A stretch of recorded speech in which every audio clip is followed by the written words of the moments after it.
My name is Marcia Lee. This is a living history of Bronxville. Today we have a special Bronxville resident who's been in the news lately, actually. His name is Robert R. McDonald. Robert is the director of the Museum of the City of New York. We're delighted to have you. Well, thank you, Marcia. It's good to be here. The reason he's been in the news frequently as of late has to do with Tweed Hall, right? And well, what is called the Tweed Courthouse. The Tweed Courthouse, right. One of the most corrupted courthouses in the world in terms of the construction that went into it, right? It was one of the most expensive buildings built in 19th century America, but it's also a gorgeous example of architecture, urban architecture. With a huge rotunda that we've all seen in the papers. Yes, and in the New Yorker recently there was a grand picture of this building, which was to say New York had arrived. It was built, started during the Civil War, actually, and ended construction in the mid-1880s. Yeah. A grand building. Well, now we're going to get to that, but we're going to double back, Bob, and get a little information on your background and what it takes to become a director of a major museum in the city of New York. So let's begin a little bit with your background. Where were you born? You're born in Pittsburgh, Pennsylvania, where my dad was a pediatrician, actually for 50 years. 6 brothers and sisters. Wow, and, big family. Big family, and spent my early years in Pittsburgh. And then you married a wonderful person. A lot of us know Kathy. You probably know her better than me, because I just sleep in Bronxville. Well, no, you do more than that. But Kathy's very active in Bronxville too. But you met her at college, right? We did. We met blind date freshman year, and we went together for about 5 years. Not steady, because I didn't want to get married. But you know, when you find the right one, it just obviously hits you over the head. So as I was completing my first year of graduate school, we decided that you'd get married. We'd get married. This was at Notre Dame, right? I went to the University of Notre Dame, and Kathy was at St. Mary's of Notre Dame, the sister college. And you were telling me earlier you were going on for your PhD. But you ended up getting a master's in American civilization at Notre Dame. And then what? And well, they wanted me to stay to get a doctorate, to work on my doctorate, and they gave me a big scholarship. But I had had enough of college and graduate school, at least for a while. Right. And by this time you were married, right? No, not married yet. We were thinking of getting married, and I went to my dad and I said, "Well, Dad, Kathy and I are thinking of getting married," and he said, "That's great. Your mother and I love her, and she was a great young woman. We couldn't be happier, but you have to have 2 things if you're going to get married." And I looked at my wise dad, and he said, "Well, what are they, Dad?" He said, "First of all, you have to have a job, and second of all, you have to have life insurance." Well, I got the life insurance, and I immediately went off to Washington, D.C. looking for a job. And what job was that? And I've got to tell you, life is a lot of chance. And just with this first job, it changed your whole life. It did. It did. Tell them about this. I'm so envious. I mean, if only I had this had happened to me. Well, I head off down to Washington, scrubbed and pressed. I was ready to go out and conquer the world. And I did have a contact at Federal Civil Service who was helping me. And long story short, I was able to secure a job in the personnel office at the National Institutes of Health. Just a job. No. And before accepting it, though, I had a telephone call from my contact, and he said, "There's a position open at the Museum of History and Technology of the Smithsonian, now called the National Museum of American History. Would you be interested?" I said, "Yeah, I think I would be." But it's a curator. Very good. I went over and met my first boss, who's a dear friend of mine today still. Who is that? Peter Welsh, who's retired now, lives up near Lake Placid. On the phone with him last week, actually, and I walked in. We called it a resume then. Right. And I had my best tie on, and I was pressed, and he gave me the job, which was shocking because I wasn't really qualified. But I learned later why. Why did he do this? They had a vacancy, and if it wasn't filled, they were going to lose the position. And I was the closest one. But right place at the right time situation. Well, I was always interested in history since And what did you school. do there? I mean, you weren't there too long. I know you were a curator, but of what? Well, I was a curator in a division called Growth of the United States, which was created to do an interdisciplinary exhibition on the course of American history, drawing on all the collections of the Smithsonian. And so we, drawing from the First Nations, the earliest period of the United States history, to the end of the 20th century, or by then, and not the end, but the middle of the 20th century, we were creating this walk through American history. That must have been just perfect for you, though. Well, what do you it's mean? a great education. You were a history major. You had to start with what? But I knew the book history. Yeah. But I had no experience in what came to be known to me as material culture, the stuff of history. Right. And so those that year at the Smithsonian, where I was in charge of moving the folk art collection to a new gallery, in charge of chipping off a bit of the Plymouth Rock to put it on show or something. Well, I also was in charge of moving the oldest steam engine train in the United States, Tom Thumb, from one gallery to another. I'll never forget that because the whole building shook.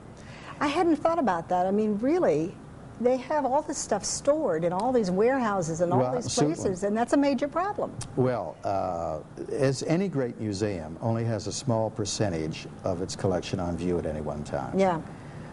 This is true at the Smithsonian, where they have warehouses out at Suitland, Maryland, that have wonderful things. And a few years ago, I was head of the committee to accredit the National Air and Space Museum.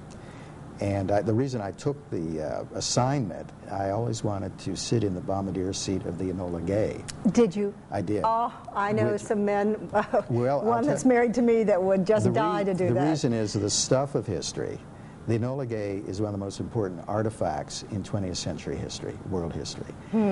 It's a beautiful plane, obviously, but you can read about the dropping of the first atomic bomb, but when you see the plane and you can touch it, it becomes real. Really something. And that's the power of museums, is to be able to see the real. The real. Bob, we've got to move on. We are halfway even close to the Museum of the City of New York, but I just wanted to give you also a flavor of some other things he did along the way. You left the Institute, and then you became the curator of Bucks County Historical Society. Correct, in Doylestown, and one of the earliest collections of Americana, a great collection, that Henry Chapman Mercer began to gather late in the 19th century. Henry Ford used Mercer as an example when Henry Ford began gathering the collection for his museum in Dearborn, Michigan, about 20 years later.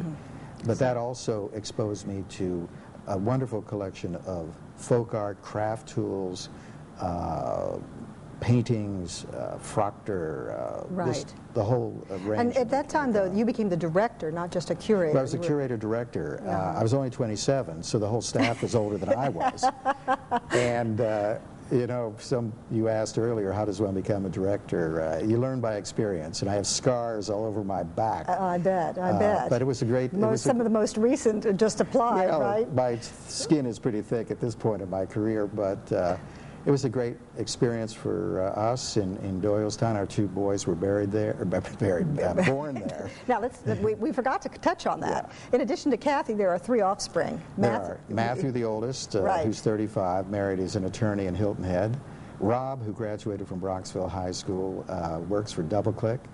And Katie, who also graduated from Bronxville High, just got a great new job in a PR firm in New York.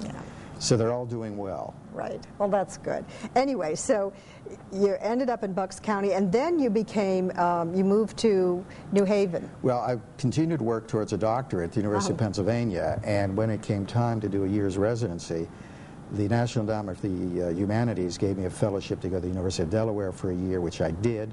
And then I was offered a position to be the director of the New Haven Colony Historical Society, which is basically Southern Connecticut. It's a society attached to Yale University. In fact, it's located right behind the president's home.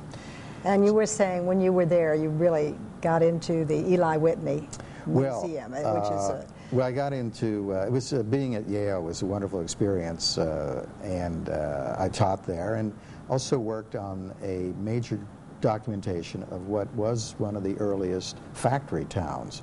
Eli Whitney. New Haven. Are you referring to New Haven or just nearby New Haven? Well, it was in Hamden, Connecticut, actually. Eli Whitney, we all know, invented the cotton gin. But when that patent, he couldn't make any money on it because everyone knew how to make one, and the government wasn't strong enough to protect his patent. So to make a living... When was this? This was in the mid-1790s. And about 1798, he works up a system to create firearms, muskets for the Army, using unskilled labor. They say interchangeable parts, but the American system of manufacturing is actually using tools to replace skilled labor.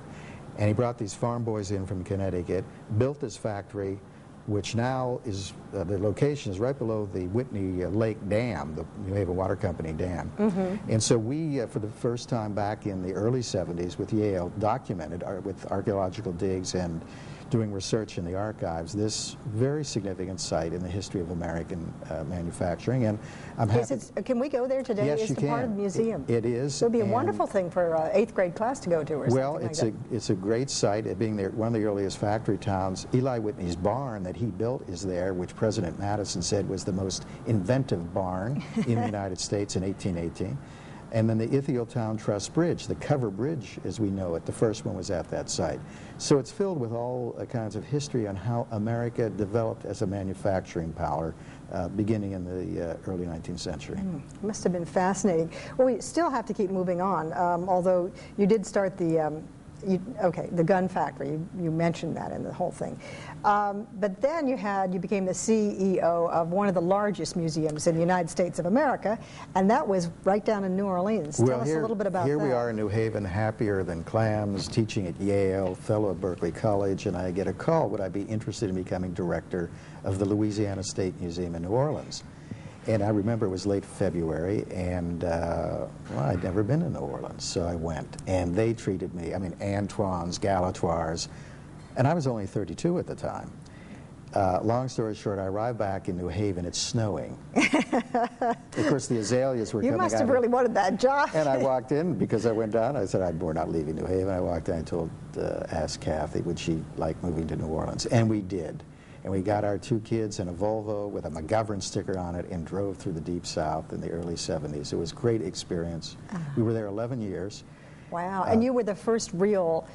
first professional director of this museum, which is the largest cultural institution in the state of Louisiana and one of the largest museums in the Deep South. What are its major collections? The buildings primarily, all in the French Quarter, the Cabildo, the Presbytery, all around Jackson Square. Right. The old U.S. Mint, which is the oldest mint building in the country, and then Madame John's Legacy, the Creole House.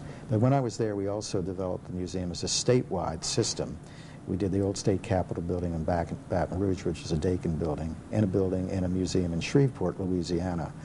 It was a great experience and a learning one for me. And what exhibits did you were mentioning some of the exhibits? Well, 2 of them I'll mention. During the bicentennial, we did Louisiana's Black Heritage, first time ever done in the Deep South. This museum had a tremendous collection of materials related to African Americans because South Louisiana, the slavery was controlled by the Code Noir, which kept families together. And there was a large population of free people of color who also owned slaves. There were artists. The first photographer was black. There were poets, newspapers, very distinguished history, but also the history of slavery in the Deep South. And this museum had collected in the early part of the 20th century important materials, including the last surviving slave block in the country. So we did a conference, and I knew we were doing something right, actually, when the Ku Klux Klan marched in front of the museum in protest. You have a habit of drawing. Well, history is about people and connecting people.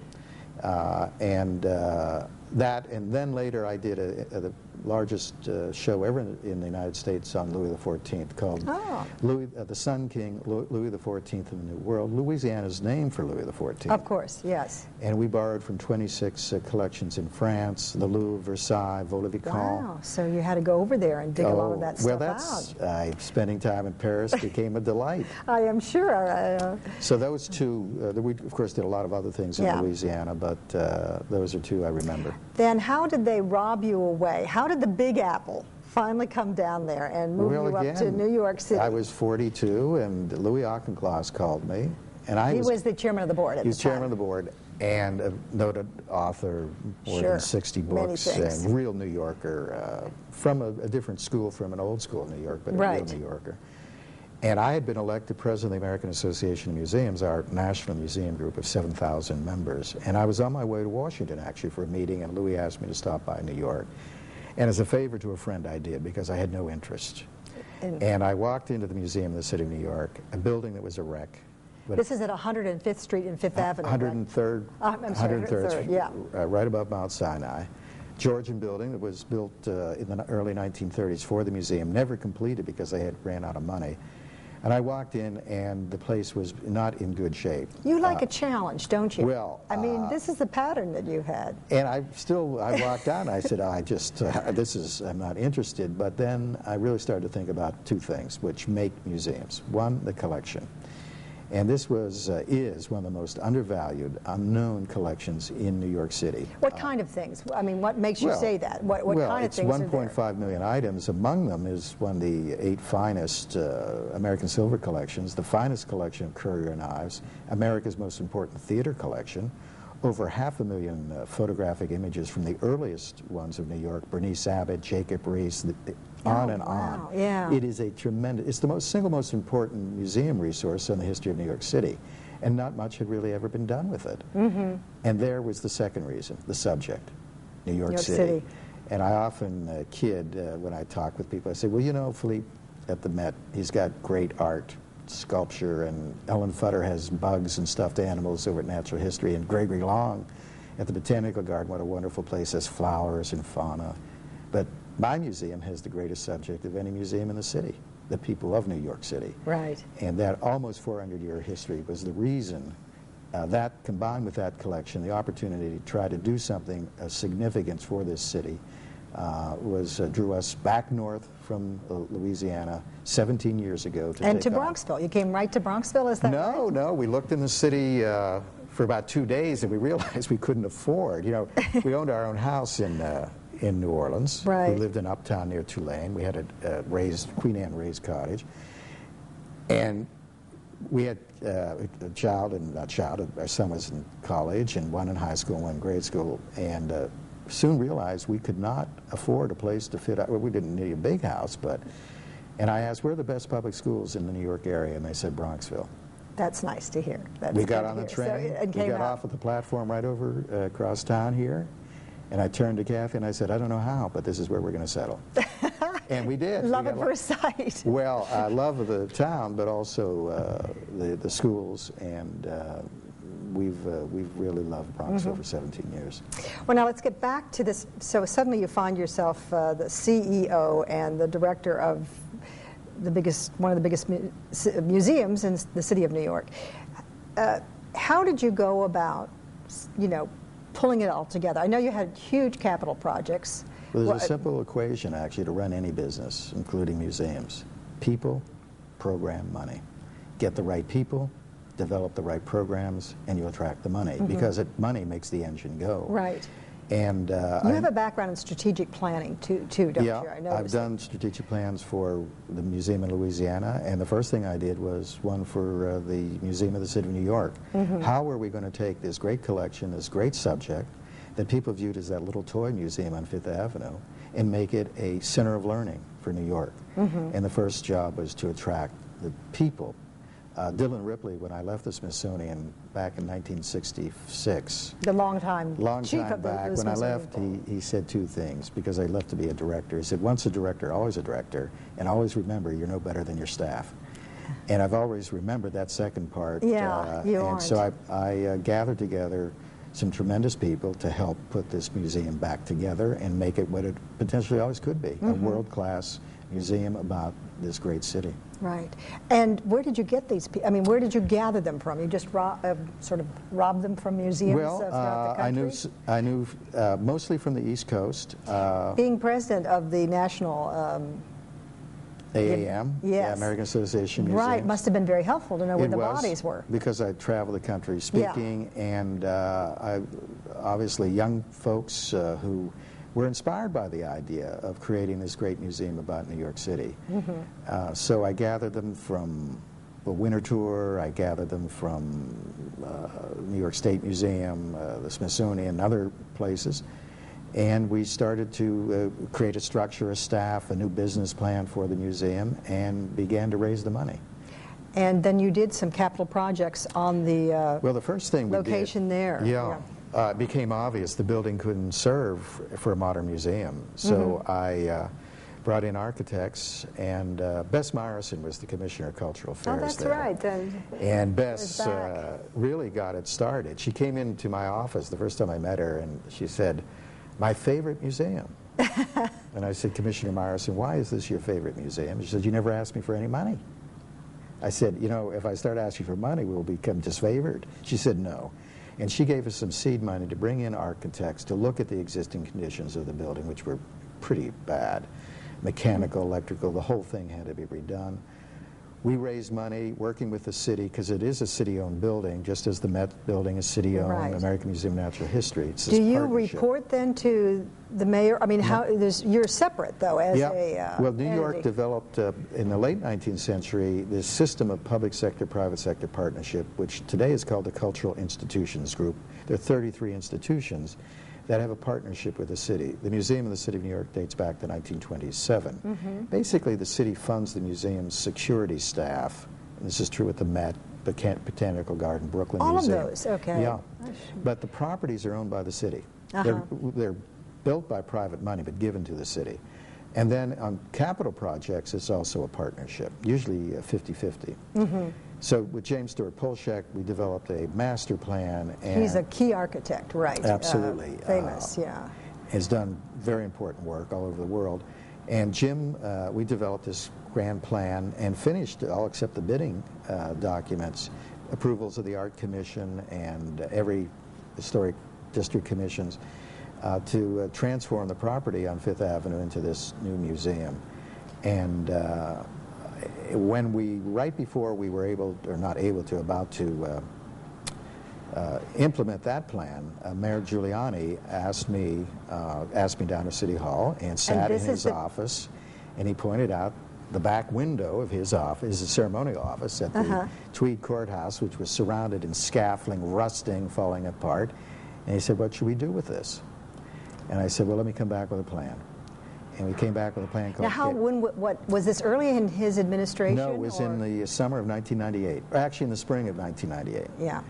And so they had already begun to do renovation. They had done nothing. Nothing had been done to the building. So you were really in on the ground floor. We gave the mayor a reason to restore it, because it was obvious it was going to cost a great deal of money. The building had been neglected for years. It is one of the great 19th century buildings of New York, over the United States. I think everybody was just amazed when all the little rooms and everything were torn away, and this beautiful, it's absolutely gorgeous, and it's a palace in a way. Yeah. Of course, when it was built, it was one of the most expensive buildings ever built in the United States. Right. But a great testament.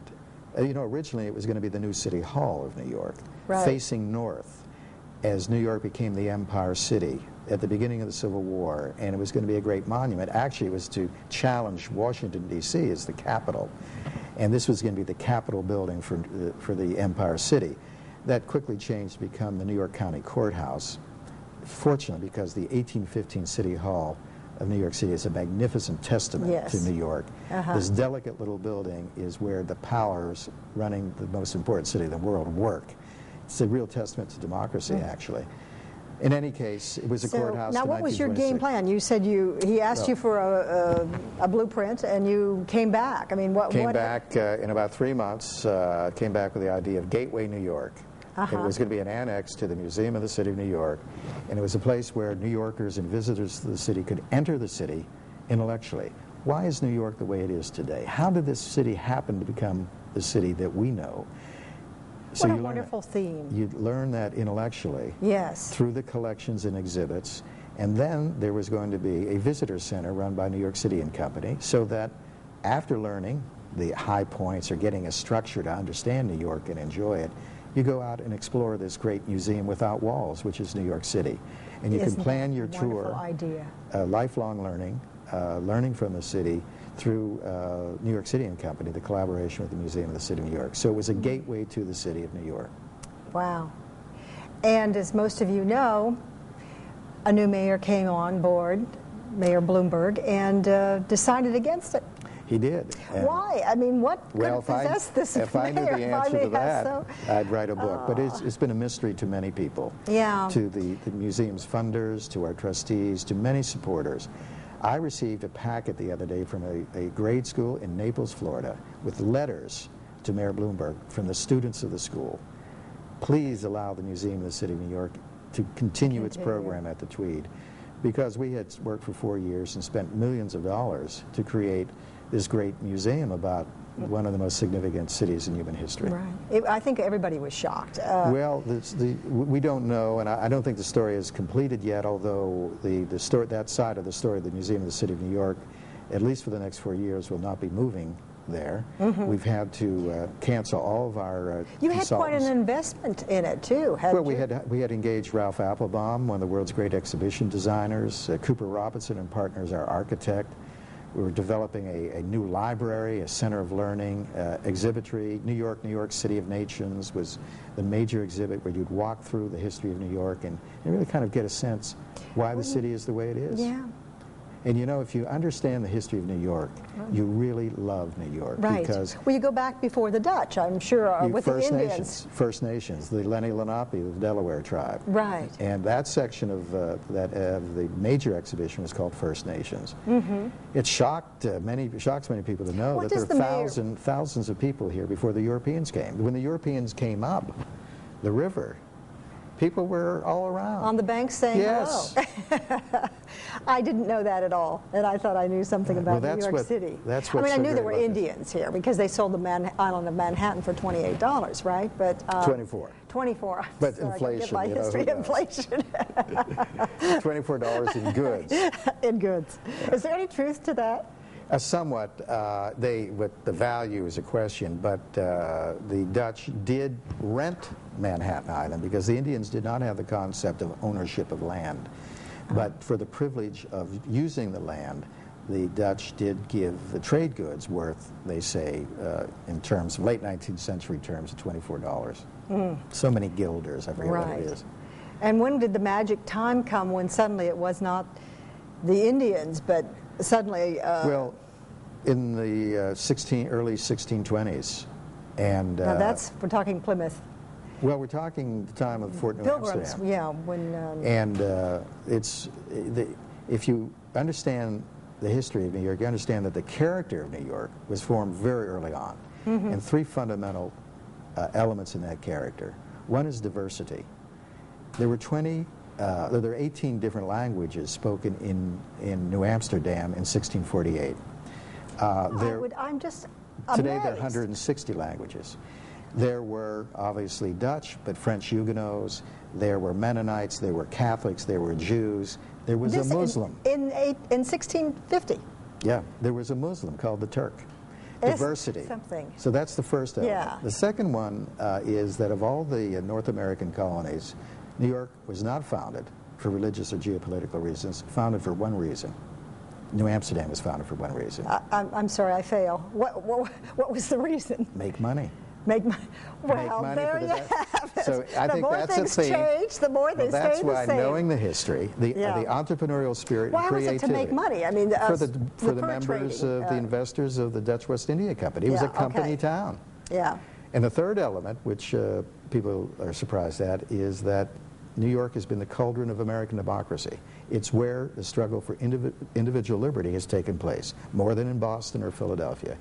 Beginning with those Dutch settlers or those settlers in New Amsterdam demanding citizenship, to freedom of the press, to women's rights, gay rights, civil rights. They were now that you're putting it together. This is where American democracy continues to be formed. And so those three themes we were going to in this great big exhibit called New York City of Nations tell. Because if you understand that, then you become part of the history of this city. And you feel it. You can walk through the city and say, I'm part of this continuum. It's still going on today. Mayor Bloomberg, did you understand that? And do you know what you have just done?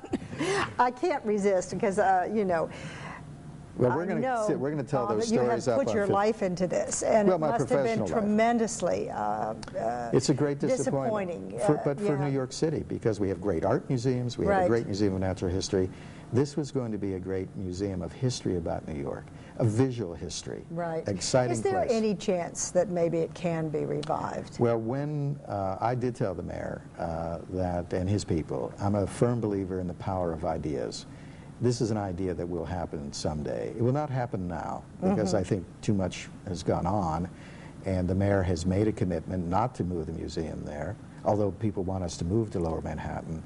And it would be wonderful for Lower Manhattan. Well, it was going to add $19 million to Lower Manhattan's economy and $43 million to the city's economy. And for a lot of people, what has happened does not make sense.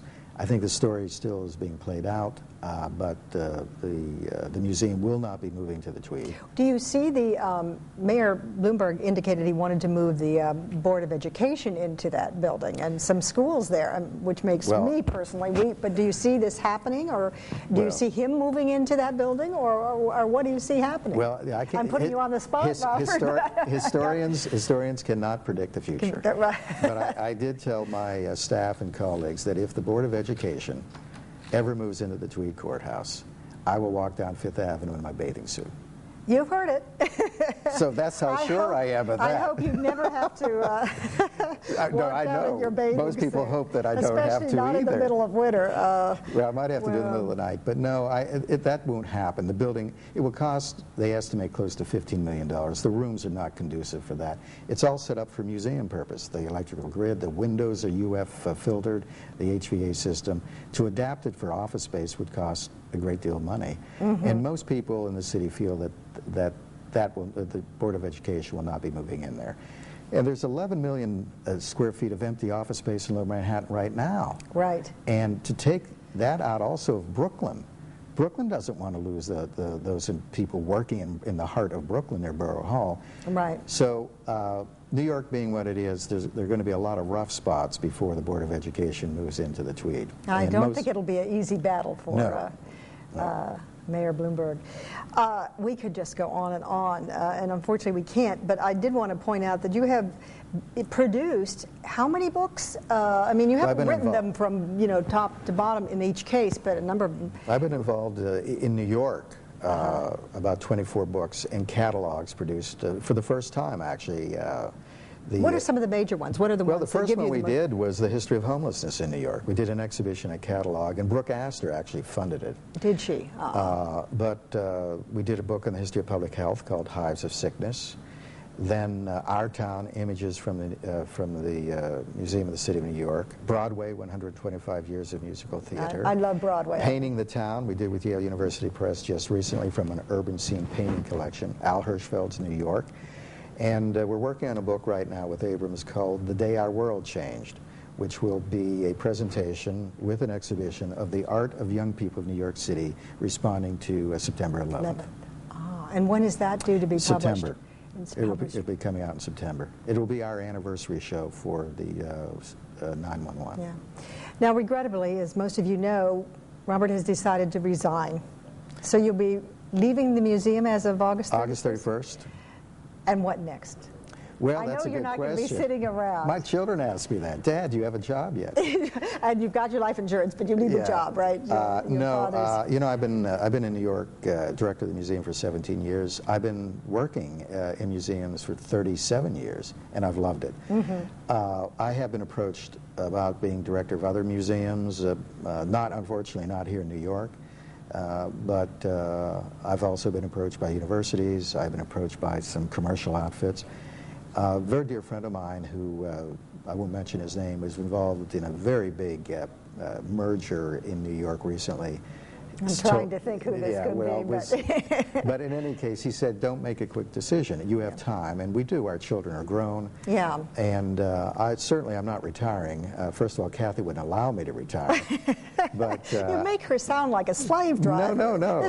Kathy is a good friend. She is a very, well. She is a wonderful person. She knows me too well, though. I would be unhappy if I weren't active. With all that you've done, yeah. Well, I've been doing some work for the State Department, as you may know, on 911, and I just came back from Delhi, India, actually, where we opened an exhibit there that the museum organized. You traveled really rather for 2 weeks straight. Yeah, I went to Damascus, Syria, and met with, we're trying to set up a heck of a time to travel in that area. It was a great deal of tension. I'd never been to Damascus, and of course, We have a show right now at the museum called A Community of Many Worlds, Arab American New Yorkers, the history of Arab Americans in New York, and a book will be coming out next month from Syracuse University that I put together on that subject. Never been done before. Yes, and it's important. But in any case, we, in the larger museum community, we're trying to establish broader exchanges between American museums and museums in the Arab-speaking world. We know so little about the Arab world, and we absolutely need to. Yes. They are reaching out to us, our colleagues. There's no anti-Americanism on a one-to-one basis. They are obviously upset from their perspective on what they view as a one-sided view of what's happening in Israel-Palestine. But they do want closer relationships with their American colleagues. So working with the State Department and the American Association of Museums, we're going to try to do that over the next several months. So I have a lot of things going on in addition to that. Yeah. But, it's an exciting world. It is. Well, history, I often tell students, if you think history is boring as a profession, think about all the different things you can do with it. You can teach, you can be in museum work, you can be an archaeologist, an anthropologist. Right. But if you want to be a good historian, you have to be interested in people, because history ultimately is the story of people. People, yeah. Now, we're going to have to end this, but you are on the Bronxville Historical Conservancy. Very proudly so. And you have gotten some wonderful speakers for us. Well, I've been involved in getting George Plimpton and Paul Goldberger, the first speaker, right, who I thought did a great job of really defining Bronxville as place and why Bronxville is so unique and important. Right, from the New Yorker, yeah. And I got Robert Kennedy Jr. was involved in getting that. Bob Briggs and I worked on that. And I've been advising the Conservancy on grant making and some of their programs. So it's been my volunteer work here in Bronxville, and my way to really get to know my neighbors better than, because every morning I'm headed off to the city and every night I come back, sometimes very late. But Bronxville is my country home. Right. And I put the old professor side of you and the idea of maybe Bronxville seniors, you mentioned earlier, getting really involved in the history of Bronxville. Right. Doing something well, Bronxville students, people, we have a large retired population here, getting involved in understanding and documenting and thinking about Bronxville as place. Because place is important. Time, place, and self are the elements of really a balanced society, of understanding that. And there's so many things that young people and seniors and young families can do here in Bronxville to better know this community and know each other, and ultimately to better know themselves. Yeah, and it is a special community. Well, thank you so much, Bob, for joining me. We'll be interested to see if you have to walk down Fifth Avenue in a... It'd be a nightmare if I have to, for everybody, including me. I'll keep my fingers crossed that you don't. Again, thank you very much, and thank you very much for joining us. Good night.